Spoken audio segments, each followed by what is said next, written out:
नमस्कार, प्रणाम, हर हर महादेव। सबसे पहले नेपाल वाली खेसारी लाल यादव की बड़का फैन, जो खेसारी लाल यादव को एकदम दिल से चाहती थी। खेसारी लाल यादव का एकदम हाथ में टेटू छपवा ली थी। पवन सिंह कौन है खेसारी लाल यादव के लिए बोलती थी। खेसारी लाल यादव को धोखा दे दी, अपने बड़का स्टार बन गई।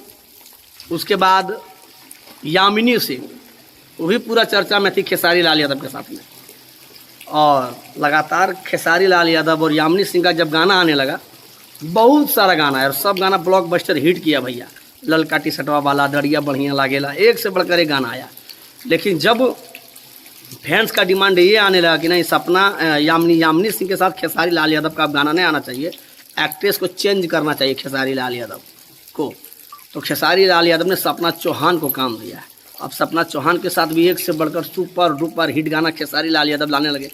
सपना चौहान को भी लोग जानने लगे, लेकिन वो भी जो है भूल गई खेसारी लाल यादव का एहसान। अपना वीडियो में बोल रहे थे कि खेसारी लाल यादव के वजह से हमको काम मिलता है, खेसारी लाल यादव के वजह से हमको काम मिल रहा है, खेसारी लाल यादव के वजह से मेरा नाम है, फैम है। आप लोग लाइव में देखिएगा। इस यामिनी सिंह बोल रहे हैं, सॉरी यामिनी सिंह बोल रहे हैं, सपना चौहान बोल रही है।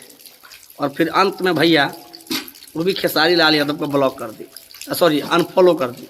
अब अनफॉलो क्यों की है, तो खेसारी लाल सपना चौहान का ये कहना है कि खेसारी जी हमको ब्लॉक कर दिए, इसीलिए हम उनको अनफॉलो किए हैं। तो खेसारी जी आपको अनफॉलो किए, खेसारी लाल यादव का नाम भी तो बड़ा है। अब क्या मैटर है, नया मैटर है भैया, कुछ तो जरूर बड़ा विवाद है। लेकिन इस वीडियो के माध्यम से आप लोग को साफ साफ बता देते हैं, जिस प्रकार खेसारी लाल यादव और सौम्या पोखरेल का वीडियो कभी नहीं आएगा, यामिनी सिंह खेसारी लाल यादव का वीडियो कभी नहीं आएगा, उसी प्रकार भैया अखिलेश कश्यप ने एक इंटरव्यू के माध्यम से बता दिया है, सपना चौहान और खेसारी लाल यादव का गाना जो है कभी नहीं आएगा। खैर, इस बारे में आपका राय क्या, कमेंट बॉक्स में जरूर बताइएगा। बाकी फिर मिलते हैं अगली वीडियो में। धन्यवाद। I love you. जय जय श्री राम।